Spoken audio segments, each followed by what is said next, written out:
Rwandakazi rero ntabwo ibintu byoroshye, aho uyu bita ngo ni Badirama, ngo ni Badirama ni Inyarwanda cyangwa se ni Ibigande cyangwa ni ubuhe bwoko, gusa icyo nzi cyo nuko ari Umunyarwanda ariko akaba aba hanze y'igihugu cy'u Rwanda, aho akomeje amagambo atari meza, aho akomeje kuvuga amagambo atari meza ku gihugu cy'u Rwanda no ku mateka atari meza igihugu cy'u Rwanda cyanyuzemo, ariko akaba inzira arimo n'abandi benshi bagiye bayinyuramo kandi igisubizo cyagiye kivamo murakizi, abitwa ba Kizito ndetse n'abandi bagiye batandukanye. Aha rero akaba ariho nawe ari kugana, ngira ngo murabizi ko mu gihugu cy'u Rwanda iyo uzanye ibintu byo kutumvikana, ibintu by'amacakubiri, ibintu by'ingengabitekerezo, nta mikino kandi ugomba guhanwa ku rwego rwo hejuru. Uyu rero nawe yitwa Badirama, akaba yaravuze amagambo atari meza, bitabaye ngombwa ko dushyira kuri uyu muyoboro, ariko mwagiye muyumva hirya no hino. Akaba rero ari umwe mu bari gusebya igihugu cy'u Rwanda, kandi akaba aho ari agomba kurya ari menge, kubera yuko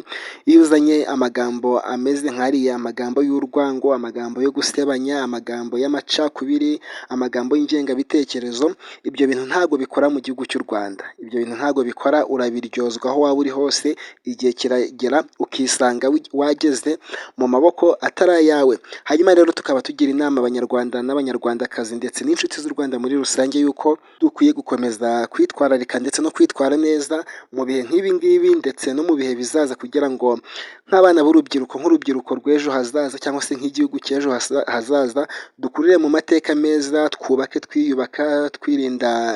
ingengabitekerezo, amacakubiri, amagambo y'urwango ndetse n'ibindi byose biganisha ku kudindiza igihugu cyacu, kubera yuko twanyuze mu mateka atari